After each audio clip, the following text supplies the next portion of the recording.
Right, well, this experiment starts. Okay. I have to say, we still do look quite alike when you put us. I know. We were always getting confused.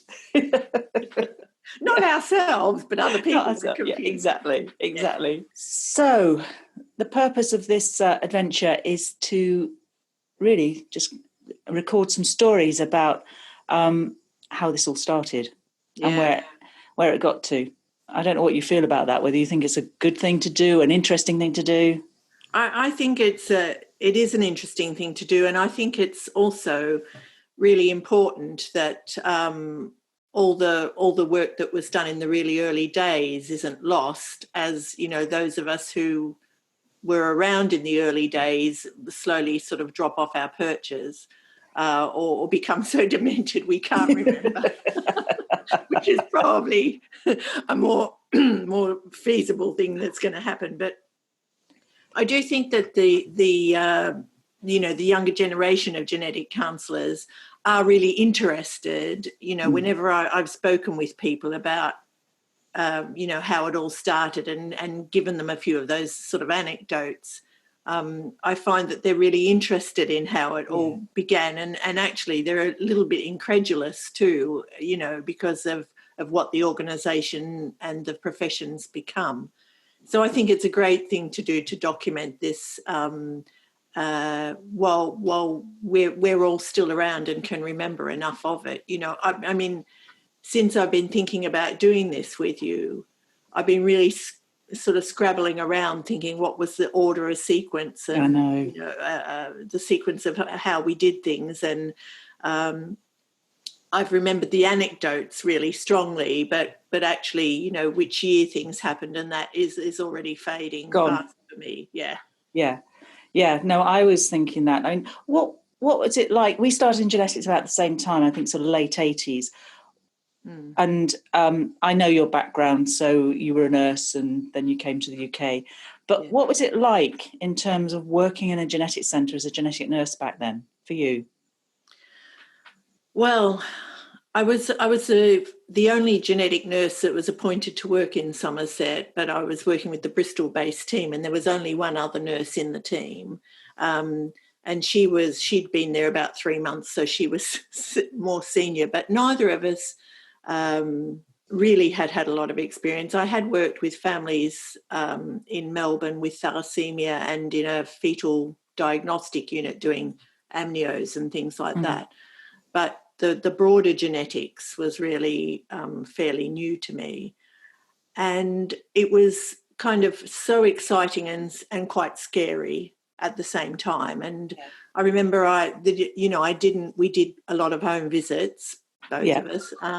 And I remember I never went anywhere without Peter Harper's practical genetic counselling under my wing, because, you know, it was my lifesaver in so many situations where people would ask me questions. And I just didn't know the answers yet. So I think it was quite strange because we were sent out, you know, to gather information from people rather than give them a lot of genetic information at that time.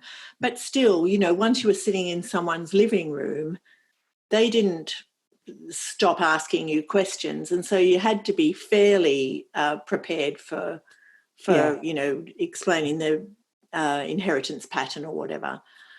So, I remember it being on the edge really for the first couple of years. And, you know, I don't know if you felt that too, but thinking, you know, I'm really got to be on my mettle all the time here. And was taught a lot of, you know, what I knew by my boss, Peter Lund, who, you know, would sit down and spend hours with us at the weekly meeting and explaining every case. And, you know, we learned case by case, really. You know. If you'd been a von Hippel-Lindau before, you knew a lot more than if you hadn't, because, you know, we'd gone through all that process. And it was, so, as I said, it was exciting and scary and also a bit isolated, because I didn't, apart from Val, the person I worked with, I didn't know any other genetic nurses at all. And so you felt, you know, you weren't in this network. And what network what can you remember about the networks that were available? Well, I went to, we used to belong to the Southwest of Britain group, and so nurses, but the nurses didn't always come to that. That was kind of often the meetings, which were about 3 or 4 times a year in one of the Southwest centres. They were a lot about dysmorphology. They were kind of mini dysmorphology club in many ways, as I remember it. And Peter used to take us, but a lot of the other centres didn't always send their nurses, so it was a bit ad hoc. And I went to the Bristol held the British Society meeting in 1990, and I met a few nurses there, and I actually made a little presentation there. But I remember feeling still didn't know anybody, and it was a bit, I just felt a bit unsupported, I suppose. I don't remember feeling upset about that at all. No. But it was just like, who else is around? And then I went to the Cardiff course and developed this little network. There were 10 of us, I think, on the course. And that was the first time I really remember having in-depth discussions with other nurses, talking about what our work was, and really feeling, at last I've got this network of people that I can ring up and sort of talk about cases with and things like that. And that was a real game changer for me. Then at the Leeds British Society meeting, which I'm trying to remember, but I think it was 1992, I met Penny Gilbert, and I went the AGNC, or GNSWA as it was at the time, had a little satellite meeting, and I went along and I spoke with Penny in the kind of coffee interval. And I thought, this is really great. I can't remember how many people were there, maybe 20. Yeah, I think so. Yeah. And I thought, this is really great. And I had a great talk to Penny, who was, I think at the time, the vice chair, because I think Margaret Smith might have been the chair. I might not have that round the right way. By the end of the meeting, I found that Penny was nominating me to be on the committee. I had exactly the same experience. So I went to the first genetic nursing course in Cardiff. Yeah. And at the end of that I met Penny there. Yeah. And at the end of that course, she nominated me to be secretary of GNSWA. It wasn't really a case of informed consent, as I remember. Because I'd met Margaret was on my course. Right. So Margaret already knew me, and I hadn't really been asked, and suddenly Penny said, "I nominate Heather Skirton," and it was like, that's me. So and then really got involved with being on the committee and meeting up with people, and then I met Chris Barnes through the committee, and that and then things kind of really spiraled from there. Yeah. Were you at the meeting where Sally Farnish stood up, the GNSWA meeting where Sally Farnish stood up and completely berated everybody for not being professional and not looking at standards of practice and competence? No. And basically sort of saying, I'm handing over the baton to you lot. Was that I can't remember which meeting it was. Because did you go to Newcastle? Because that was the 91, I think, and I wasn't there. Yeah, I went to my first meeting of sort of genetic nurses was in 89 when I started at Southampton, because I started at Southampton. I did a small presentation. I didn't realise I was the first genetic counsellor there ever to present at the genetic nurse at the genetic nurses meeting. And because I was new, I just thought, okay then, I'll do that. I know. I remember just thinking, this is what you do, and you go and give a talk, and I was horribly nervous, because I didn't know anyone, and I didn't kind of know what the standard would be or anything like that. So we were talking about the AGM. No, I wasn't, but I've heard you talk about that before, about Sally and sort of mobilising. And of course, she'd done a study, hadn't she? She'd done the first study, and that kind of described what genetic nurses were doing in the UK or in England, and so she had a right to stand up and say that, and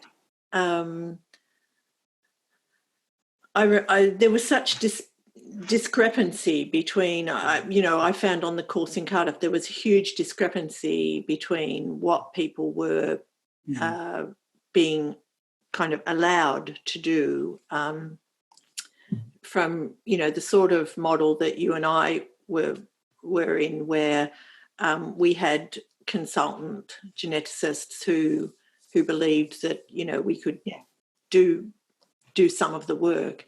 And I remember being very shocked about another centre, a very prominent centre that I won't name on this recording, where basically they were allowed to put the sheet out on the examining table and get the doctor's coffee. Yeah. And I do remember Greta Curtis, who was on my course, being, as you can imagine, highly disparaging about this practice. And actually I was very shocked, because I thought, having been a midwife too and working on your own, under your own agency, it was very shocking to me to think that trained nurses were still being put into that role by the people that they worked with, really. Yeah. And so it was clear, wasn't it, that we needed to push the profession forward and start establishing, what's the role and responsibility, and what are genetic nurses capable of doing within part of the genetics team. And I think that was kind of part of the motivation, wasn't it, for us doing the study and doing that kind of first publication,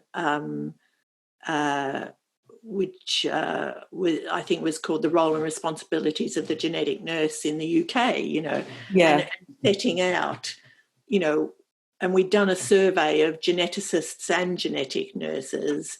And so we had the support, really, of the vast majority of geneticists. Yes, we did. Who were saying, genetic nurses ought to be doing this sort of role within our team. Yes.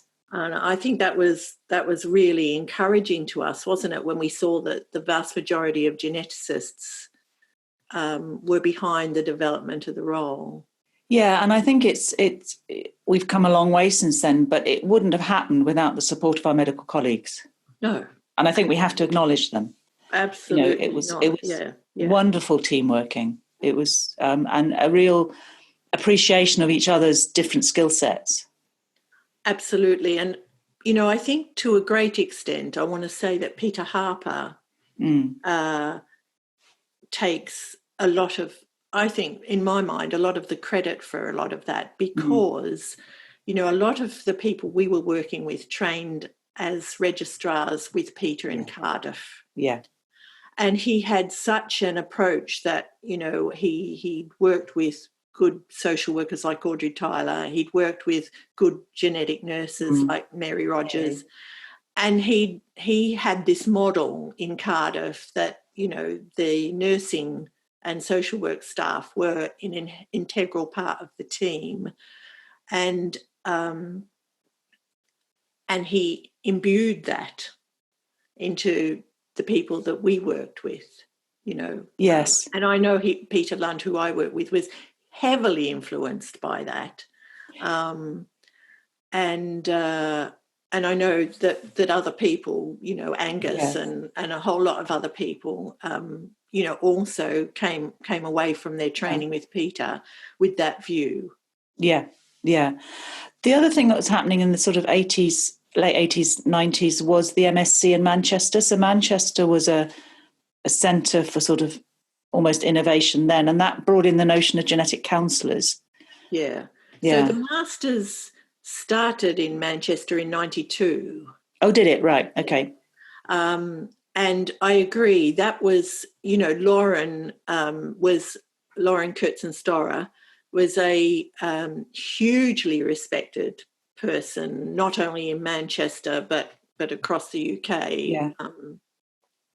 And I think, that a lot of credit also goes to Lauren because of she had such integrity herself, and she wasn't threatening. Yeah. And she influenced people that genetic counsellors were very helpful and should be an integral part of the team as well. And so, her pushing got the 1992 start of the Masters. And of course that influenced us a lot too, didn't we? Because in 1994 we had these first graduates out. Yeah. And people were saying, well, what do they do that's different from a genetic nurse? Yeah. Is there a difference? And I think that was part of the motivation to do the survey as well. Yeah. What were these roles and responsibilities? And certainly, Manchester have been hugely influential and put their mark on how the role has subsequently evolved all the way through. Really, they've been huge. So if I had to sort of choose two centres that I thought were heavily influential in the development of genetic counselling as a profession, I'd probably say Cardiff and Manchester for very different reasons. Although, of course, Cardiff started their Masters in 2000 as well. Yeah, and Cardiff had more nurses involved, I think, in their clinical staff. Yeah. Than Manchester did. And they had run that nursing course too. Yeah. Which was also the only qualification at the time. Yeah. And that did have an impact as well, because I think those of us who did it, we came away kind of, oh yeah, we've got a certificate now.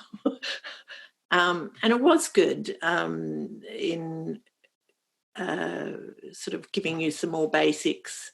And also, because what I found, Chris, I don't know about you, but for a while, what I found was I had all these pockets of quite deep knowledge, but I didn't really know how it tied together always. No, I think for me, what a big contribution that you and the processes we started made was sort of it brought together a body of knowledge about genetic counselling and genetic practice. In a way that hadn't been done before. And I think what I'm most proud of as well in the UK is that we didn't split off into, specialist genetic nurses and genetic counsellors. We tried to identify what was important for our patients and then equip people with the skills to do that. Yeah. So that kind of moves us forward really, because after 1997, the publication of that role and responsibility of the genetic nurse, we were still calling ourselves nurses very much then. We started to think, didn't we, what did we need to do to kind of professionalise the work that we were doing? And we were very aware that in the US, there'd been such a split between genetic nurses and genetic counsellors, and we didn't feel that was actually very helpful for patients. And us. Yeah. It's a question of capacity. I think there were, at times there were 30 members of the GNASWA, Genetic Nurses and Social Workers Association. It must have started off with about 5 people, I reckon. I think originally there were 5, weren't there? Oh, right. Of which Mary Wheatman was one, and I think Margaret Smith was another, and Wendy from Northern Ireland, and Margarita from Scotland. Margarita and maybe Pam Chapman. I can't remember. Oh, yeah, I can't remember. Anyway, no. Well, my apologies to all those 5 people that I can't remember the names of 2 of them at least. Anyway, then so I think then we started to say, well, we need to almost be masters of our own destiny.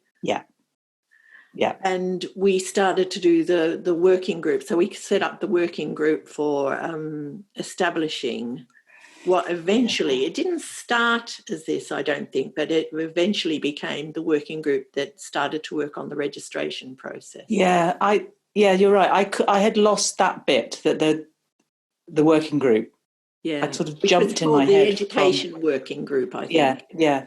And that was the group that had really done the survey and published it. And Jan Walford Moore was part of that, and Greta was part of that.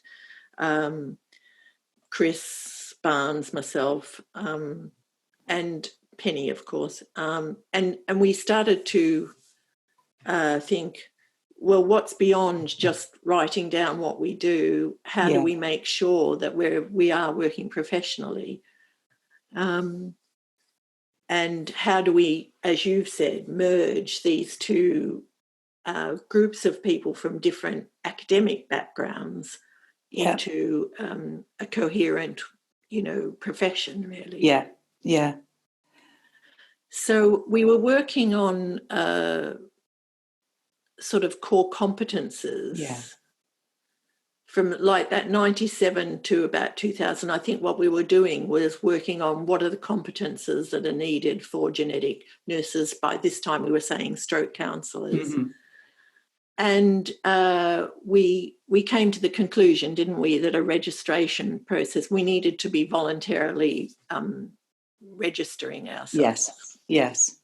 Yeah, I think we explored other avenues, for example, nursing, but it wasn't possible because we wanted to keep the two professions together. That's right. And clinical scientists, and that also wasn't possible, again, because of this. We wanted to maintain a route of multiple entry, really. That's right. Yeah. So the scientific group didn't want the nurses and the nurses didn't want the scientists. If we're being brutally truthful. Yes. Yeah, that's true. Yeah.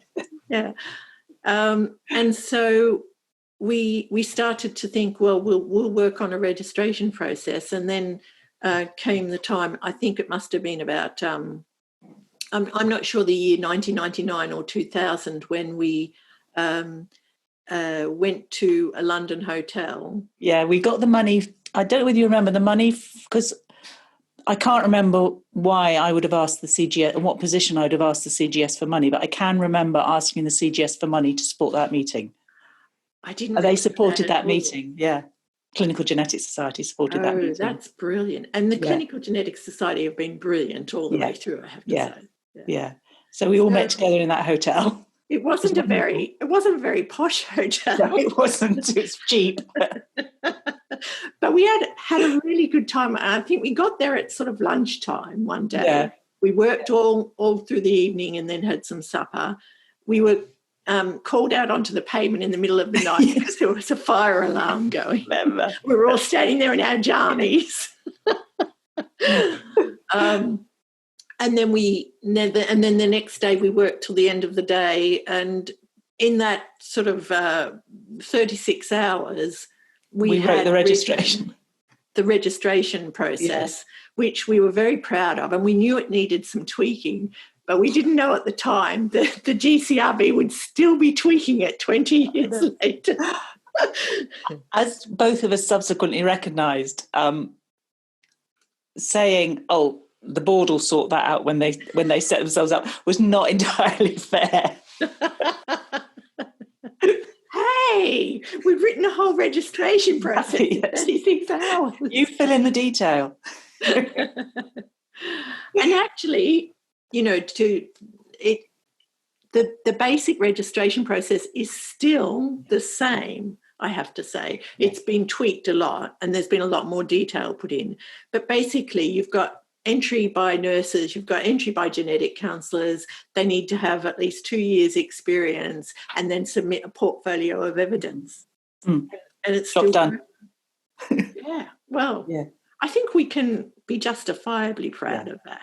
Yeah. And it went on to influence what happened in Europe. I mean, we might come back to that later on, but it did go on and was the basis for the European registration system as well.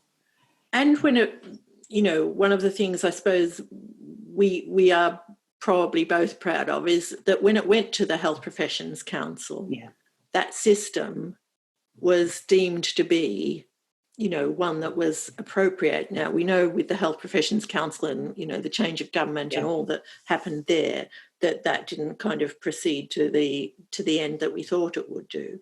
But, when you look back over the paperwork and see that the HPC actually saw that we were self-regulating and saw that we had a disciplinary process in place, etc.,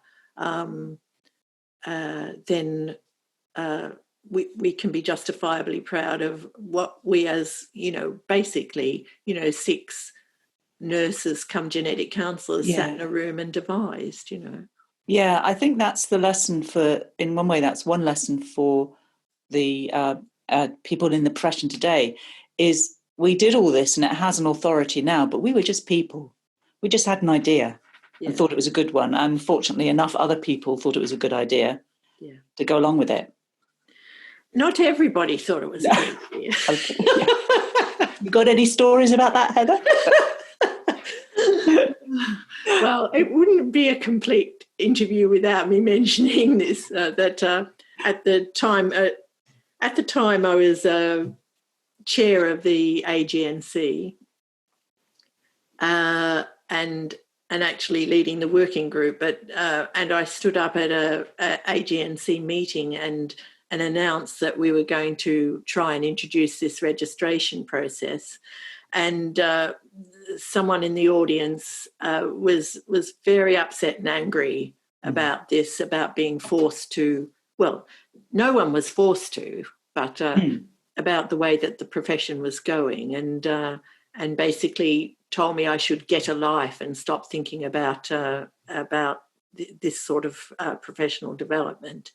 And I do remember feeling quite attacked and hurt at the time that such a personal response came back to me from what I thought was the greatest idea since sliced bread, really, because those of us that had done it were totally enthusiastic, weren't we? Yeah, we were, and we were quite pleased with ourselves, really. I suppose maybe that was the problem. Yeah, that's true. Yeah. Absolutely. I remember saying, I have got a life. I've got a husband, 5 children and 2 cats. Yes. And something about, and I make them packed lunches. Did I really? You did say something like that's my recollection. I may have made that up because, I do make up stories sometimes. I could have. Yeah. I did make an awful lot of packed lunches. So, training schemes. Yeah, what an exciting time that was. I suppose we should just sort of say that in 2001, we did actually just introduce the registration system, and the Genetic Counsellor Registration Board was set up with Penny as its first chair, which was entirely appropriate because she'd been such a force through the previous 10, 12 years, really. And Penny was so good at doing work, but also empowering other people to do work, wasn't she? As we said, she was good at recruiting. Yeah, I would have never done all the committee stuff that I then got into without that first push by Penny. Yeah, absolutely. And I mean, you could say, look what she started, because, she got you onto the committee before, we knew it. You were the first genetic counsellor who was president of the BSHG, and then you go on to rule Europe as well. But that's, she started you probably on a path that actually, you obviously had the talent and the wherewithal to do that, and people believed in you and put you in those positions. But, without Penny sort of saying, hey, you, collaring you. Yeah, she made you feel that, I can do that. Yeah. Something you'd never thought of doing before. Yeah, she was really superb at that, I think. And so she'd sort of led the agency committee, and then she went on to kind of push that first And I think it was quite difficult the first few years of the GCRB, because everyone was finding their way, and it was a bit like COVID. You can set down some rules, but they don't apply to every situation. And I think the GCRB were constantly having to deal with something that was a bit out of the ordinary that hadn't been perceived. So that was launched, and that was and the thing I think that we were so thrilled about was that people bought into it straight away, and we actually there's always been people every year who've wanted to be registered, and probably more people wanting to be registered than can actually be handled. So that's been a year-on-year success, really. Yeah. And I mean, next year it'll be 20 years that's been going. Oh, really? Yeah. Which is astounding, really. Yes, yeah, and there's again, this is today, so we'll be talking to other people about that. But yeah, there's been huge developments in a really positive way about that as well. Yeah, yeah, and then the Department of Health started to, genetics started to really come into the awareness of the Department of Health. And genetic counsellors, they included genetic counsellors in that, and we started to have these trips up to Skipton House. Yes, Skipton House, that's right. And to see Naomi. Yes, and who was extremely supportive, and we presented ideas to her about increasing capacity in genetic counselling. Now, in 2003, that was the white paper on genetic counselling. And I'll just mention here that one of the most thrilling things that's happened to me outside of my family is getting a little white card in the post one day which had number 10 Downing Street written on it, and being invited to have breakfast with the Prime Minister. Gosh. And this was for the launch of the white paper. And which was about genetics generally, but about genetics overall, yeah. And I walked up that staircase with the Prime Minister's pictures up the staircase, and I thought, what's this kid from Melbourne doing here? It was incredible. I think this is just an aside really, but I think what is not so acknowledged as well, in the sense of where we originated from and came from, was that other people influence things, and we're on committees and we're invited to the Prime Minister, not nurses or allied health professionals or genetic counsellors. So this has all been, it was a huge thing, absolutely huge thing. Absolutely. And not women either, I hesitate to say, but I don't hesitate to say it, but we have to acknowledge that it wasn't women, not, Yeah, absolutely. Yeah. I totally agree. And, we started off saying the support of our medical colleagues was absolutely crucial. And that has been so all the way through, right up to now, really. But that getting genetic counsellors to be included in the white paper, a substantial part of the white paper, we have to acknowledge that was the work of our medical colleagues talking with the Department of Health initially, and then we started to have our own voice as well, and so we presented to the Department of Health this idea for a training scheme. Do you remember? Yeah. And Chris Barnes was very much a pusher of this, and to our sort of amazement, they said yes. And so they funded 50 posts in the first tranche of the training scheme. And our idea was that if they could fund some training posts, it would be 2-year training posts of people who already sort of met the criteria to be registered eventually, then those people could have their 2-year training with proper mentorship and a proper training program and proper learning outcomes, all documented. And at the end of the 2 years, they would be fit for registration. Yeah. And it worked. Yeah. And subsequently, after the Department of Health with, the funding ceased, the training scheme model has been adopted by not all centres but many centres to go on and continue using that model to enable people to get to the point where they're registrable.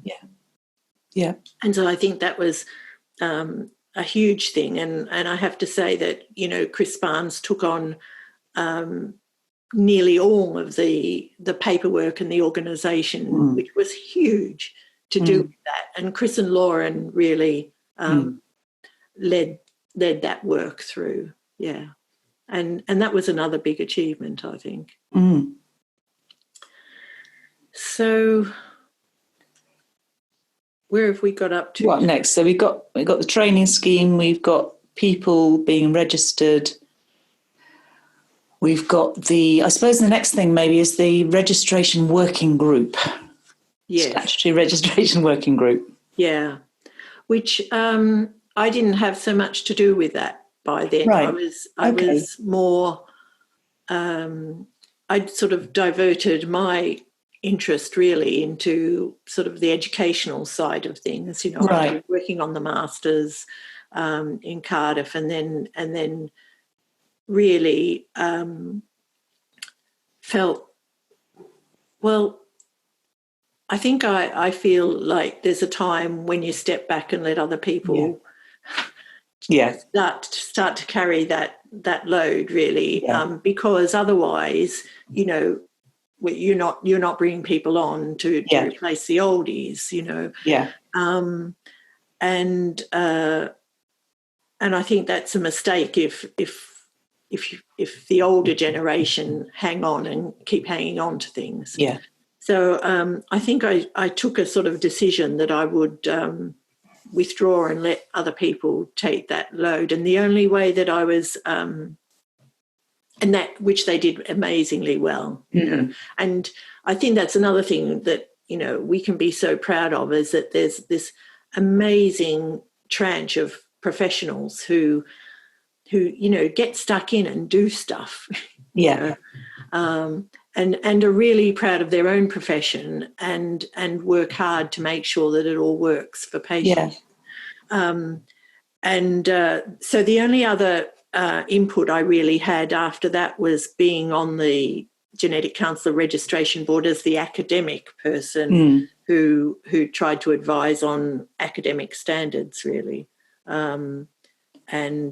I did that for a few years and really enjoyed that, because that was nice to see the fruition of the work. Yeah, and you were merging both bits, your past and your present then. Yeah.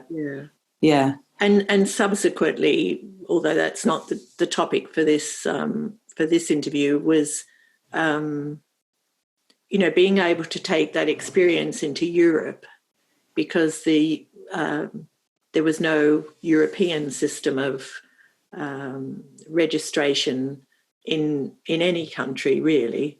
And so although there were standards of education, and, you know, in France they had a law that you had to be a genetic counsellor, etc., I think it was useful to take all that experience that we'd had and try and support the other European countries to establish the profession in their own right. Yeah.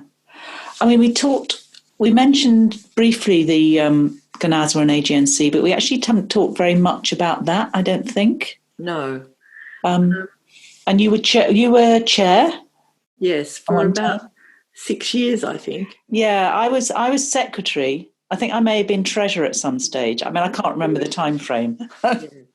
Because at the time, the bylaws didn't say anything about, you know, how long you had a term of office about. And I suppose, mentioning the bylaws, we should just sort of go through the anecdote which people love, that when the original kind of Gang of Five formed GNASWA, I think actually by the time they had bylaws, there was 10 people. There were 9 nurses and 1 genetic counsellor. 1 social worker. A social worker. Yeah. Sorry. Yeah. 9 nurses and 1 social worker. So they decided to call it the Genetic Nurses and Social Workers Association, which was great. And they probably considered that there would be more social workers, but that actually didn't really happen, did it? Yeah. You know? But so they decided they needed some bylaws, and nobody kind of knew how to write bylaws. So one of the people whose husband, I think, was in the sailing club got his bylaws from the sailing club, and they almost just crossed out sailing and put genetic nursing in. and it served for quite a while, I think. We did rewrite the bylaws, didn't we? We rewrote it when the British Society for Human Genetics was set up, when it merged the 4 groups at that stage, of which I think we were AGNC by then. Yeah, so we rewrote them in line with the BSHG, as it was then, constitution. I think that was, and what they served, so that would have been 15 years or so. I can't remember when the BSHG set up. No, I can't either. It would be easy to find out, I suppose. But yeah. Again, that was, this is my anecdote. I think that was in the 90s, Chris, wasn't it? I think, yeah. I mean, my anecdote, again, talking about, again, we're just people, and it's other people putting us forward, is that, so the BSHG was formed of the Medical Society, the 2 scientific societies as they were then, the Cytogenetics and Molecular Genetics, and the genetic nurses and counsellors as equal partners. Yeah. And then they had to say who was going to be the exec.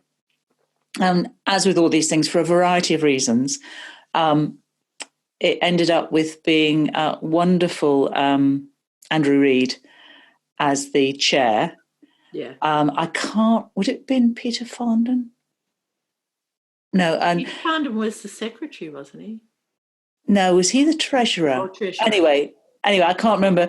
But then Pat Jacobs came to me and said, it's got to be one of the genetic nurses and counsellors, Pat Jacobs from Salisbury, Professor Pat Jacobs, and came to me and said, you've got to do it. I was on the committee of the AGNC then. You've got to do it, she said. I said, all right then, I'll do it.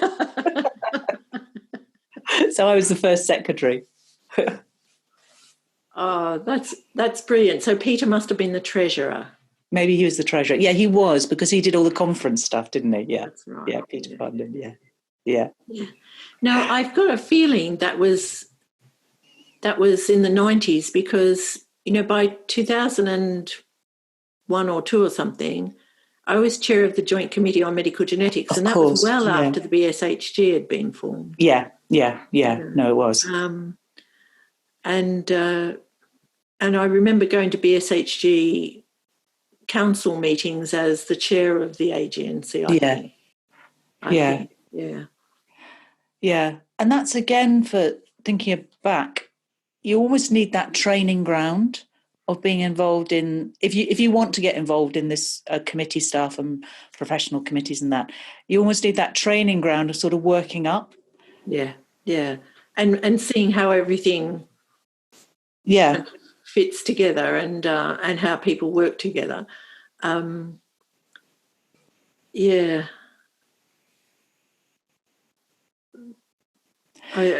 was in my mind, but it slipped away, but I hope it'll come back in a minute. Yeah, I agree. And the fact, I know what I was going to say. Again, we've acknowledged our medical colleagues, but the fact that when the BSHG was set up, it was set up with equality for each of the different organisations, and we were probably the smallest. Yes.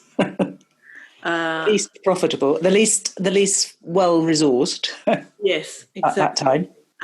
But to sort of sit round the table on an equal footing, with the same number of people on the council, the same voice was brilliant. And then, of course, you becoming the president was a major achievement, I think, and a major step in the development of the genetic counsellors, because, you know, I have to say that you did that job very well. Thank you. You were highly respected, and it was again this feeling, oh yes, we are equal, we can do it. And I suppose, why do we talk like this? If we were medical, we wouldn't. No, we wouldn't do it. Like this. But no. I suppose it comes from that place of, nursing always been in a subservient role to the medical staff traditionally. Yeah. And this feeling that we have to show our worth, Yeah. Yes. Yeah. Which I think is still with us, the older generation anyway. Yeah. I don't know if the younger genetic counsellors feel like that. No, I mean, one can't generalise. But I don't think they have that that feeling about the profession. There are other reasons why people feel they're not worth. They might not have the confidence to do things, but I don't think they have the feeling there. It's the sort of, I'm a genetic counsellor, so what? Yeah. I have my place, and that's great. Yeah. That's great. It's really healthy. Yeah. Yeah. If only we could get over this imposter syndrome. I think that's still around for most people. I remember somebody very eminent said to me once, "Oh, you've done so well from where you came from." And a bit of me was thinking, "Oh," and then a bit of me thought, "Hang on a minute." Yeah. What are you saying? What are you saying there? Yeah. It's sort of one of that backhanded compliment, isn't it? Yeah. And it sort of goes back to the just a nurse thing, doesn't it? Yes. Of people saying. Yeah, which is still prevalent in some other countries in Europe. Yeah. We can always say we want to edit out, do we want to talk about the change of name from Ganaswa to AGMC? Well, it was a key point, wasn't it? And people were talking about it for, it seems like a long time now, but when you look back, you see, it was only 3 years or something that people were really talking about that. But time telescopes a bit as you get older, I think. So as we've said, it was called GNSWA because it was Genetic Nurses and Social Workers Association, to acknowledge the two professional groups within the association. But for many reasons, we increasingly felt that wasn't appropriate. For a start, there weren't any social workers left in the GNSWA at all by that time. And we needed to think about the genetic counsellors who were increasingly, whose numbers were increasing year on year, and who needed to be acknowledged. And I think one of the motivations was we couldn't stand John Byrne making fun of us anymore. Because at every BSHD council meeting or any meeting where he was present, he would sort of say, "This GNSWA," or whatever you are, in a disparaging way. And I think we got a bit fed up of it. So we talked for a long time about what to call it, didn't we? Yeah, and there was, it's really interesting. Well, it's good in some ways that people hold on to things so tightly. It was really interesting, the sort of discussions about counsellors, nurses, associates. That's right. I was remembering that when we did roles and responsibilities paper, we looked at what people called themselves in their role. And I think all the Birmingham people called themselves genetic associates. Yeah. And then there were others who called themselves genetic nurses or genetic counsellors, or there was another term, wasn't there, that people used? I can't remember. I can't remember what it was now, but... and so I think there was also the feeling that we needed to be grouped under one professional name. And, of course, when we did the registration process, part of that was saying we will call ourselves registered genetic counsellors. Yeah. Yes. But if you want to call yourself a genetic nurse counsellor or whatever, that's up to you. But your professional registration is no longer nurse, it's genetic counsellor. Yeah. And that was hard for a lot of the nurses in the group, I think. Yeah, no, it was. It was. And the part of the discussion was about the use of the word counsellor. And I think I want to acknowledge your contribution to being able to retain that kind of relational aspect of the work that we do as an integral to the work and preparation for work of genetic counsellors. We're not psychotherapeutic counsellors, this debate is current, but it is an integral part of what we do. Yeah. Well, yes, that's been my sort of bandwagon. Yes. I did disagree with you a bit at one time, but I did dare to disagree with you. Anyway, you persuaded me. Chris, I knew you disagreed with me. Your entering into the discussions wasn't as wholehearted as I would have liked at the time. But I knew where you were coming from, and I knew that I came from a particular kind of corner where I had a psychotherapeutic training and where I felt it was kind of vital to the work that we did. But I did see you mellow over the years. Maybe I mellowed too. Maybe we just came closer together. Probably, yes, probably, yeah. So that was a step that we should actually. It was good that you brought that up because it did involve heartache for some people. Yeah. Losing their kind of nursing identity, and also for people saying, well, we are actually counsellors in the genetic sense rather than associates or whatever. I always felt associate was a sort of associated with what, Yeah. It didn't say anything about what they did. No. And I think, the fact that we did that, we have actually been in step with the rest of the world as well, haven't we? Yeah, we have. As well as maybe influencing. I think certainly at the moment we have been. Yeah, we have been. I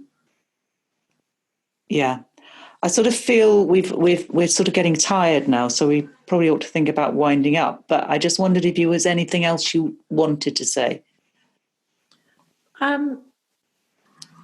Not really. I suppose the only thing that I would say on a fairly personal note is that the camaraderie and the sense of friendship even though guided by professional work, the sense of friendship and camaraderie and all working together for the same thing was enormous especially in the 90s, I thought. Yeah. And it made the work, which and was considerable work, but it made it extremely pleasurable. I never went to a meeting with any AGNC colleagues that I thought, oh, another meeting. I used to think, oh, I'm going to see my mates, really. Yeah. And they all are working towards the same thing as me. And actually, we had so many laughs, didn't we? We'd be in gales of laughter while we were doing quite serious work. Yeah. But I think that sense of camaraderie really helped the work and oiled the work, and people were willing to do a lot of things out of their normal work time that they weren't being paid for or anything, because there was this sense of commitment to the group as a whole, and there were lots of people who contributed, and there's too many to name, and I probably can't even remember them all. But I think the sort of core of you, Chris Barnes, Lauren, myself, Penny,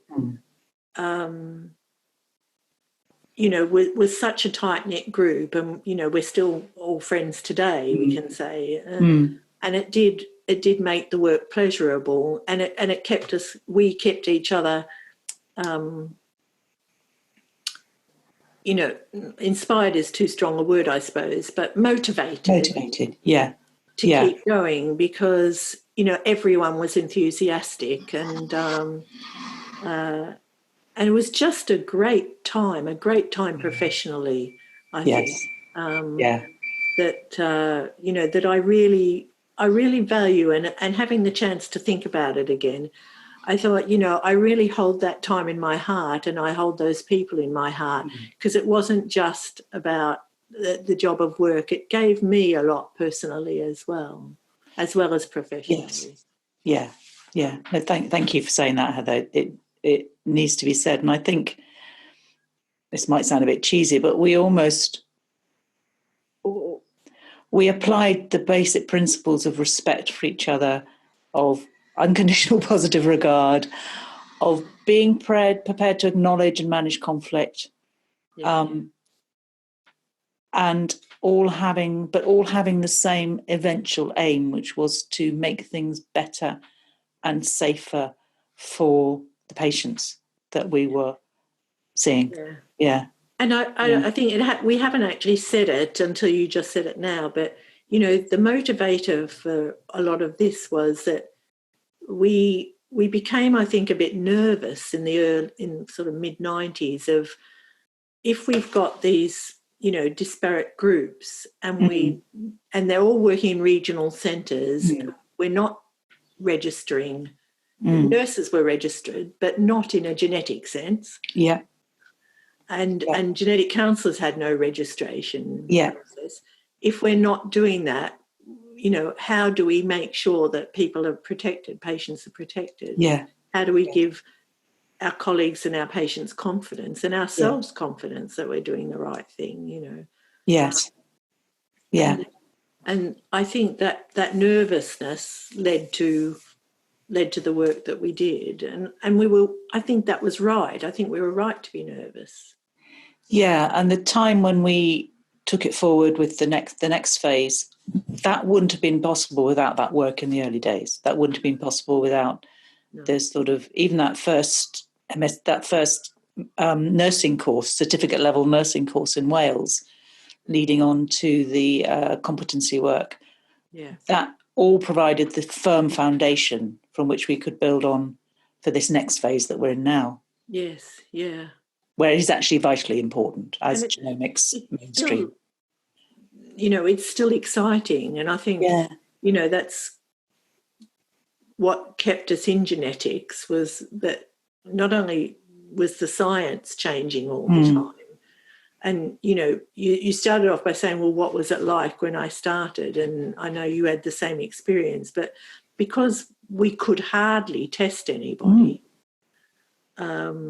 the information that you gave people about inheritance patterns and all that sort of thing was actually, I think, more important than it is now, where you say, well, we do a test and you either are or you're not. I know it's not so simple as... Not quite as simple as that. Actually, the era just before genomics came to feel like it was getting simpler. Yes, yeah. Genetics was getting simpler. Yeah. Mendelian genetics was getting simpler. Yeah. And then, genomics came and it all exploded into complexity again. Having said that, inherited genetics is still simpler than more straightforward for families than it was when we started. Yes. There's more choices, there's more options, there's more certainty for the strongly inherited, highly penetrant disorders. Yeah. And I think, so at that time, we were not only sort of unable to do very much in the lab to support the work, but, that uncertainty that families had, we had to manage more, didn't we? And so maybe that's where the circle meets. Now, here we go again, managing that uncertainty, which I think is what a lot of the counselling is about managing, helping people to manage the uncertainty. Yeah. But, as I was sort of, as I did a lecture for the European Society earlier this year, and I'm still looking at papers where people are saying, I've got Lynch syndrome and I still don't know how to tell my brother. Yes. And he could be being screened, but I can't tell him, Yes. So, when you read that stuff, I think that's quite scary still. you know, that we're 30 years on from 1990, and, you know, people are still having facing those same problems of family communication, and who helps them accept the genetic service. Yes. So I think the need is still there in genetics. Yes. And maybe a different kind of need in genomics, but, you know, it's commensurate. Meshed. Yeah. And, you know, I know, you know, that really it is meshed, but to compare with what we used to do, I make the distinction between what we thought was genetics. Because we never dreamt of all this other stuff, did we? We thought at the start, if we had a test for Huntington disease that wasn't linkage, we'd be made. Yes, exactly. You know, exactly. And I think that's, again, you know, what people like to appreciate, the new professionals like to appreciate, is that actually where we came from was, you know, we were doing linkage for Huntington disease, for Duchenne. CF. I started the CF and gene. even you know, the recombination meant, you know, even if you had a positive test, you didn't have a positive test. You know? And doing the exclusion testing, you know, for people and stuff like that, we have come so far scientifically, but are the issues still similar for people in their families, you know? Yeah. And we've covered a lot. Yeah. Thank you so much, Heather. No, it's been great. It's actually been lovely to walk down memory lane with an old mate.